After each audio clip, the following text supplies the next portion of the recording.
آپ تفصیل سے وضاحت کریں کہ جب کوئی مسلمان مرد، وہ مرد کی بجائے مدد لکھا ہے، کسی بیرونی ملک میں کسی انگریز عورت سے شادی کرتا ہے تو کیا یہ جائز ہے کہ نہیں؟ یا پھر وہی انگریز عورت شادی سے پہلے مسلمان ہو کر شادی کر لے تو کیا یہ اسلام کی روح سے جائز ہے؟ اور یہ روح لکھا روح ہے سے، اسلام کی روح سے جائز ہے۔ اس کے متعلق اسلام کیا کہتا ہے؟ دیکھیے، اہل کتاب سے نکاح کی اجازت خواتین سے مسلمان مردوں کو دی گئی، اور اس میں اب البتہ کچھ لوگوں کی رائے یہ ہے کہ آج کل کے یہودی اور آج کل کے عیسائی اہل کتاب نہیں ہیں۔ مجھے ان سے اختلاف ہے۔ میرے نزدیک یہ تثلیث کا عقیدہ اس وقت بھی موجود تھا جب قرآن نازل ہوا، اور قرآن میں اس کی نفی کی گئی ہے۔ جو گمراہیاں ہیں یہود کی، وہ اس وقت بھی تھیں جب قرآن نازل ہوا، اور قرآن میں ان پر تنقید کی گئی ہے۔ اس کے باوجود اگر انہیں اہل کتاب شمار کر کے اجازت دی گئی تو وہ اجازت جو ہے اس کو ہم منسوخ نہیں کر سکتے۔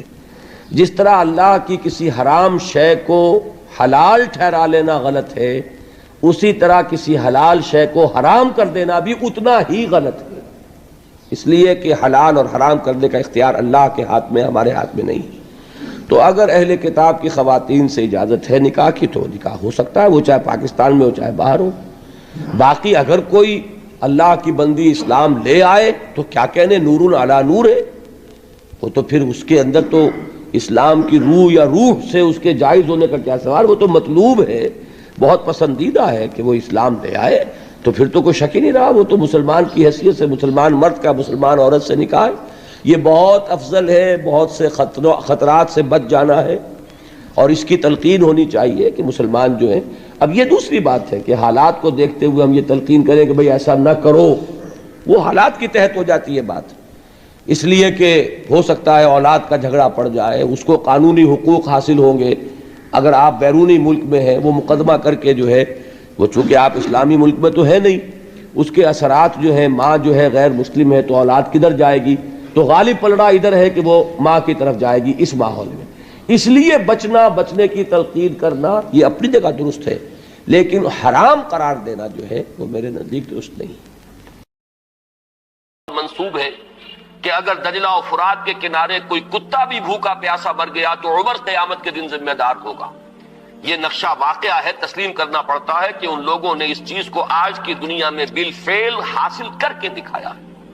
سماجی مساوات کا یہ عالم کہ اگر کوئی فائنینس منسٹر، اسے بھی اگر اپنا چیک کیش کرانا ہے تو وہ بھی بینک میں اسی طرح لائن میں لگتا ہے جیسے کوئی عام شہری لگتا ہے۔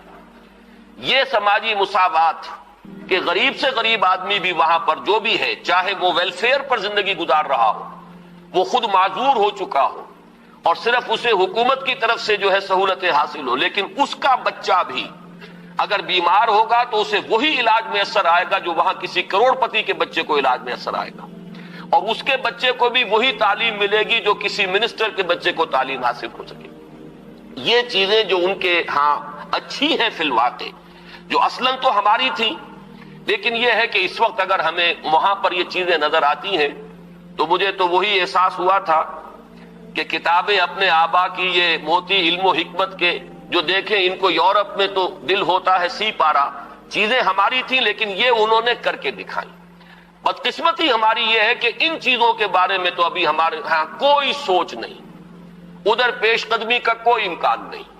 ہم سینکڑوں کوس دور ہیں اس سے کہ اس قسم کے کوئی ہم معاشرتی ارتقاء جو ہے اس کے بارے میں سوچ، ان میں سے نمبر ایک لیکن ایران جو ہے۔ ان کی گندگی ہے جس نے کہ ان کو تباہ کر اگر ہم چلتے ہیں عرب سے مشرق کی طرف تو ایران ٹوٹ کر رہ گیا، جیسا کہ میں نے ایک اعتبار سے یہ بازی لے گیا ہے پورے عالم اسلام پر۔ عصمت و عفت کے الفاظ ان کے مذہبی عقائد، ان کی فقہ سے ہمیں جو اختلاف ہے وہ ہے اپنی جگہ پر ہے، آپ کو معلوم ہے۔ میرے بارے میں کسی کو اشتباہ نہیں ہو سکتا اس اعتبار سے۔ میری جس درجے دشمنی رکھی گئی ہے، جس طرح میرے سر کا جو ہے مطالبہ ہوتا تھا، دو ہی آدمی تھے پاکستان میں کہ جن کے سر مانگے گئے، ایک کراچی کے وہ شاہ ولی الدین صاحب، تو اس حوالے سے وہ اپنی جگہ پر اختلاف ہے، لیکن اس حقیقت کا اعتراف کیے بغیر نہیں رہا جا سکتا۔ پورے عالم اسلام میں یہ واحد مسلمان ملک ہے جس نے بہرحال اپنی شریعت، اپنے عقائد کے مطابق ایک مذہبی انقلاب برپا کیا۔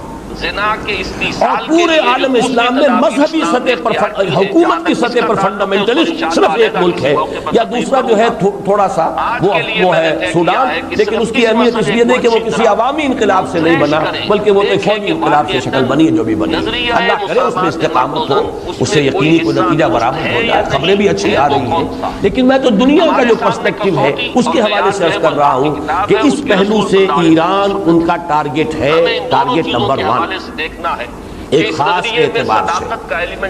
ٹارگٹ نمبر 1 ایک دوسرے اعتبار سے ہم ہے، وہ میں بعد میں عرض کروں گا۔ چونکہ حکومت کی سطح پر فنڈامنٹلزم ہے اور وہ آیا ہے عوامی انقلاب کے نتیجے میں، پھر ان کے پاس تیل کی دولت ہے، اس کے خلاف اکنامک سینکشنز بھی ہو جائے تو اگر لیبیا کھڑا ہو سکتا ہے تو بہرحال وہ بھی کھڑا ہو سکتا ہے۔ ان دونوں کو علیحدہ اور نقشہ وہ دنیا کو دکھا چکا ہے کہ لڑا دے ممولے کو شہباز، یہ نقشہ بھی اس نے دکھا دیا۔ کامل مساوات کا قائل ہے، یہ ہے وہ شرف ایران کا۔ انسانیت ہے۔ نمبر 2 مرد بھی پاکستان۔ انسان ہے، عورت بھی انسان ہے۔ پاکستان 400 برس کی تجدیدی مساعی کا امین ہے، امانت دار۔ اگر کسی کے ذہن میں یہ تصور ہے کہ پورے عورت کا ہندوستان وجود میں ایک گھٹیا وجود مجدد الفسانی رحمت اللہ علیہ، شاہ ولی اللہ دہلوی رحمت اللہ علیہ، سید احمد بریلوی رحمت اللہ علیہ، ان کا جہاد، پھر اس 20ویں صدی عیسوی میں یا 14ویں صدی ہجری میں علامہ اقبال جیسا مفکر، مولانا مودودی جیسا مصنف، مولانا الیاس جیسا مبلغ، شیخ الہند جیسا مجاہد حریت، پورے عالم اسلام میں ان کا پیرلل کوئی نہیں۔